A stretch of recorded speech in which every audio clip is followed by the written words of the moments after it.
In this segment, Stephanie Miller is joined by Glenn Kirschner to discuss how the Trump administration could be very different this time around. Here's Steph. Education, what did you think when you saw Democratic lawmakers trying to get into the Department of Education earlier today?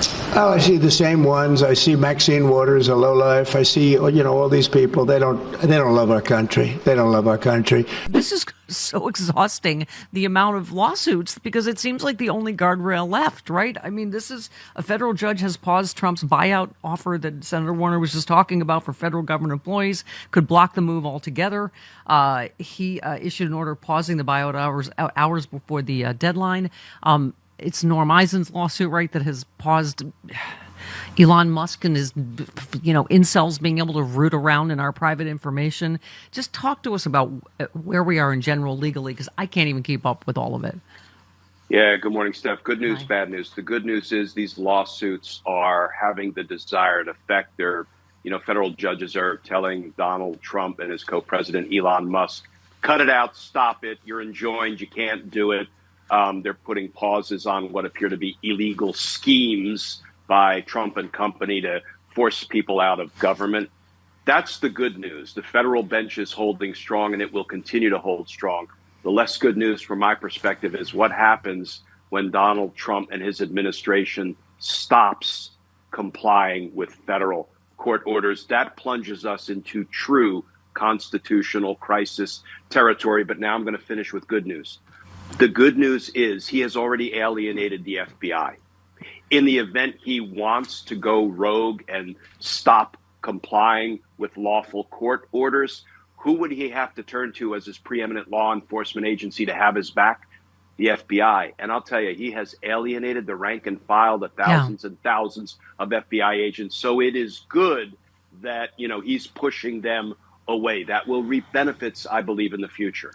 I mean, Glenn, we just were saying in the first segment, how many people did he just pardoned 2 weeks ago? A couple dead in police shootouts with, one just killed someone in a drunk driving accident. A couple have been arrested on child solicitation, porn. I mean, this is what lawlessness looks like. But you're right. At least those people are still getting arrested and apprehended.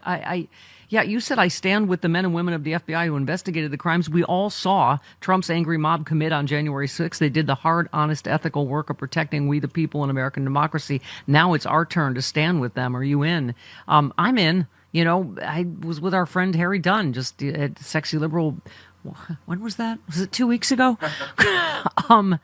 But, the judge yesterday, right, said that, Officer Fanone's, what did she say? Heroism is not moot, even though she's had to dismiss the charges because of the pardons, right?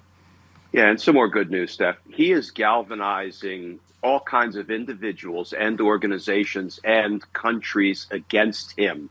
That will be helpful as we move forward because eventually, I think all of this is going to implode or explode. And I don't know, how we will pick up the pieces. But, he's turning so many people against him, the FBI, the federal prosecutors, all of government, anybody who doesn't want to turn Gaza into Disneyland. I mean, he is really galvanizing world consensus against him. I actually think that's a good thing. That's going to be helpful. Yeah. Well, and you said those are part of the lawsuits. 2 FBI agents filed 2 lawsuits against the DOJ to prevent unlawful firing of agents. And to your point, you said there are more people who want American democracy to survive than there are people who want to destroy it. Let's act accordingly. I mean, that's our biggest fight, is against despair and just, being overwhelmed with this. I don't even know what to call it these last 2 weeks, right? I don't mind telling you, the first couple of weeks, I felt like I was at the end of my rope every day. And I would wake up in the morning with a knot in my stomach. I'd try to find more rope to hang on to. I am now beginning to embrace the lawlessness, recognizing that it will hurt him more than it will help him. The more lawless conduct he engages in, the more U.S. and world opinion will turn against him. So you know what? Bring on the lawlessness. And boy, did he do just that by having Pam Bondi sworn in. Yeah, I mean, we were talking yesterday about, Elon Musk's approval rating has plummeted, which, because of course we keep saying like people didn't vote for this. Although I would say you could have gotten a clue from him jumping around on stage like a, some kind of psychotic jumping bean behind Trump that he was going to be involved. People just didn't. But, to your point, just the corruption is off the charts. You said, I wonder how many of Trump's rich friends, henchmen, just made a ton of money as a result of Trump's flip-flop on tariffs on Mexico. Kind of feels like Trump took a page out of the playbook, Market Manipulation for Dummies. I mean, I have to assume even the dullest of Trump voters is at some point going to realize Elon Musk is there helping himself. He's not there helping you. I mean, this is just one page, Glenn, of threads. Let's see. Elon Musk is being investigated for Starlink-related BS by USAID, for labor violations by Tesla by the DOL, for SpaceX-related failures by the FAA, and for fraud and misrepresentations by the DOJ, SEC. Wow, I can't imagine he might have an axe to grind.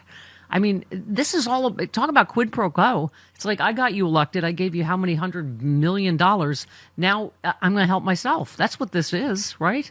Yeah. And here's what I hope we see soon, Steph. The federal government is not going to hold Elon Musk accountable because he's co-president. I guess he also gets presidential immunity. I'm not sure.